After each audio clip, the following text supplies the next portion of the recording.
네, 안녕하세요. 우리 유튜브 가족 여러분. 반갑습니다. 오늘은 주위 산만한 학생들을 부모님이 어떻게 코칭할까? 거기에 대해서 말씀을 드리겠습니다. 먼저 제가 1년 동안 준비한 책이죠. 1년 동안 준비한 책. 특별한 자녀를 키우는 맘. 예, 책이 이제 드디어 출간됐습니다. 여러분들의 많은 도움으로 준비했습니다. 거의 한 1년 동안 준비했고요. 여기에는 부모 코칭서입니다. 그래서 150가지가 넘는, 그때마다 부모님이 자녀를 학습하거나 어떤 양육 상태, 아니면 또 어떤 심리적인 여러 가지 면, 그런 면을 4가지를 보냐, 다 6가지로 나눠서 정리했으니까 부모님 꼭 필독서로 한번 간직하시기 바랍니다. 자, 오늘은 주위 산만 학생입니다. 주위 산만 학생들의 대부분이, 제가 학교 현장에서 보면 적응을 못 합니다. 산만하기 때문에 어떤 집중력이 안 되죠? 그렇기 때문에 어떤 학습에서 항상 그 과목별로, 교과목별로 선생님들한테 지적을 받습니다. 예, 이 학생들은 가만히 안 있죠. 예. 물론 이제 이 주위 산만이 심해진 학생들 같은 경우는 저희 학교 학생들도 한두 명씩은 이게 약을 먹고 있습니다. 산만한 약을 먹고 있는데 그 이외에 뭐 거의 30명이면 10명 이상이 대부분이 좀 산만할 수밖에 없습니다. 중학교에서는. 근데 이런 학생들을 그러면 어떻게 공부시킬까? 부모님들이 가정에서 이 학생들을 공부적인 학습적인 방법에 어떤 것이 있을까 하고 한번 오늘 생각하는 시간을 갖겠습니다. 자, 주위 산만한 학생들을 돕는 방법 첫 번째. 자, 학습 시간을, 이런 학생들은 학습 시간을 분할해 줘야 됩니다. 예, 보통 애들이 저희 학교 수업 시간이 몇 분이죠? 40분입니다. 40분하고 이제 10분씩이 되죠. 학교 생활이요. 고등학교 올라가면 50분입니다. 예. 그 시간이 그냥 있는 게 아니라 어떤 그 정도의 집중력을 요구하는 시간이기 때문에 정해진 건데요. 이런 학생들은 한 20분, 저는 20분을 권장합니다. 20분 정도 하면 5분 정도 이렇게 자유시간 갖는 시간을 부모님께서 이렇게 만들어주는 게 좋고요. 두 번째, 이런 학생들이요, 뭐 주위 산만하다고 그래서 이런 학생들이 뭐 다른 재능이 없는 게 아닙니다. 시각적인 거에 이런 학생들은 바로 반응합니다. 예. 시각적인 거. 그렇기 때문에 그걸 거꾸로 생각하면 시각적인 거를 공부에 이용하는 겁니다. 예. 그리고 어떤 도표나 이런 것들, 아니면 색깔, 이런 것들을 부모님이 잘 이용하셔서 공부 도구를 쓰시면 되겠습니다. 자, 세 번째. 일단 당연한 거죠. 아이에게 관심을 가지고 지도를 하는데요.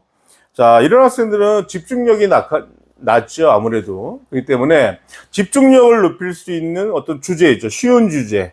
그리고 이 학생이 좋아하는 거. 예. 이런 걸 흥미에 관심 있는 것. 이런 것들을 부모님이 캐치하셔서 그런 것 쪽에 어떤 학습 도구나 이런 책이나 동영상이나 이런 거를 부모님이 제공해 주셔야 됩니다. 예.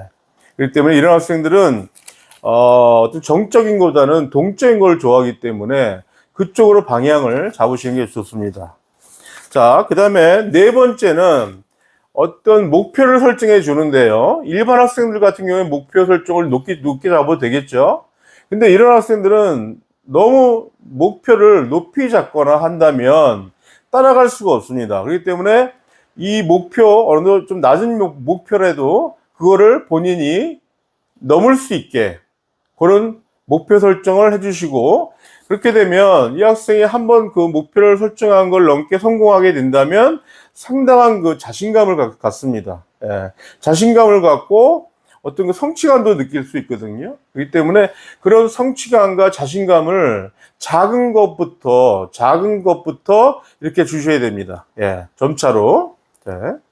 그리고 또 하나, 다섯 번째는 아까도 말씀드린 것 같이 이런 학생들의 움직임이 많습니다. 그렇기 때문에 집에서라도 가끔 잠깐 스트레칭을 한다든가, 아니 뭐 스쿼트를 한다든가, 아니 무릎 굽혀 일어서기를 한다든가, 아니면 뭐 몸을 움직이는 어떤 몸을 움직이면서 할 수 있는 것도 있겠죠. 학습도. 그런 공부를 좀 추천해 드립니다. 다음에 여섯 번째는 학습 전략을 가르쳐 줘야 됩니다.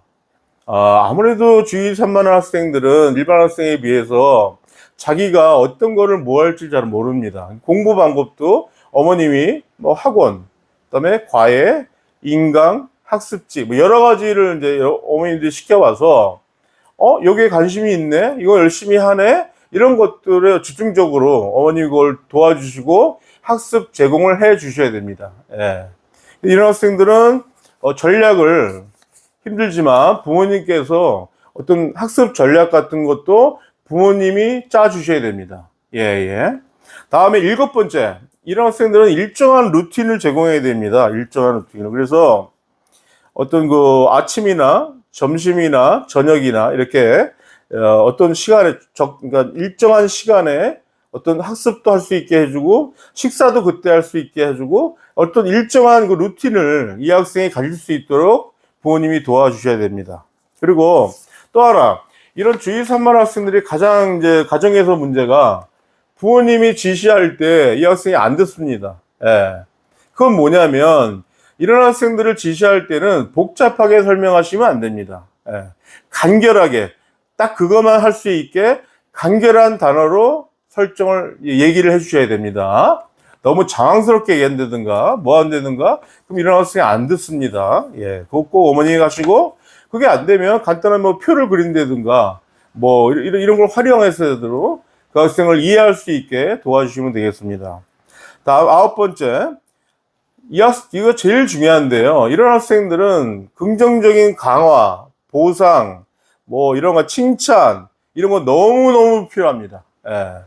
이런 학생들은 어떤 그 목표를 잠깐 넘었다 그럴 때는 보상적인 거, 칭찬적인 거 여러 가지를 부모님이 해주셔야 됩니다. 예. 그렇게 되면 자동적으로 성취감도 느끼고 자신감도 느끼게 됩니다. 칭찬은요 정말 중요하거든요. 제 책에서도 항상 그 얘기하지만 부모님들이 칭찬에 좀 인색돼 있어요. 예, 그러니까 칭찬을 꼭 자주 해주십사. 특히나 이 주의 산만 학생이라면. 왜냐하면 주의 산만 학생은 학교에서 야단을 맞을 기회가 많죠. 집에서도 또 그런 기회가 많잖아요. 계속 야단만 맞습니다. 이런 학생들은. 그렇기 때문에 반대로 칭찬과 보상을 해라. 그러고요. 또 하나는 그 효과적인 학습 방법인데요. 아까도 말씀드렸듯이 일단 이 학생의 장점을 찾으세요. 흥미를 찾고 또 이런 학생도 어디에 집중하게 되면 오랫동안 또 합니다. 본인이 좋아하는 거는 오랫동안 하는 성격을 가지고 있어요. 이런 학생도. 그렇기 때문에 우리 자녀가 뭐에 흥미가 있지? 이걸 파악하셔서 그 파악하신 거기에 있으면 거기에 대한 충분한 학습 제공을 해줘야 합니다. 예. 그러면서 이제 성장이 되는 거고요. 제가 항상 그 책에서도 강조했지만 가장 중요한 거는 가정환경입니다. 특히 이런 학생들은 가정환경이 상당히 중요하고요.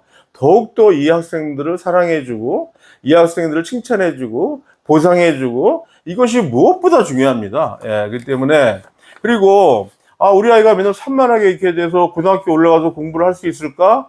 이거 걱정하지 마시고요. 제가 이제 그동안 이렇게 보면은 중학교 때 산만하던 학생들이 고등학교 가서 얼마든지 지금 잘하고 있습니다. 예. 그 당시에 올라가서 이제 정신 차리고 더욱더 공부하는 학생도 많고요. 절대 나쁜 점만 있는 게 아닙니다. 산만하다는 게 어떤 활동적이다는 뜻이거든요. 이런 학생들은 뭐 체육 활동이나 예술 활동은 너무너무 또 잘하죠. 예. 그렇기 때문에 학습적인 효과, 이 학생의 기질이기 때문에 그거만 부모님이 잘 관찰해 보시고 주의를 주시면 되겠습니다. 절대 걱정하지 마시고요. 변할 수 있습니다. 변할 수 있고 얼마든지 달라질 수 있기 때문에 부모님을 긍정적으로 생각해 보시기 바랍니다.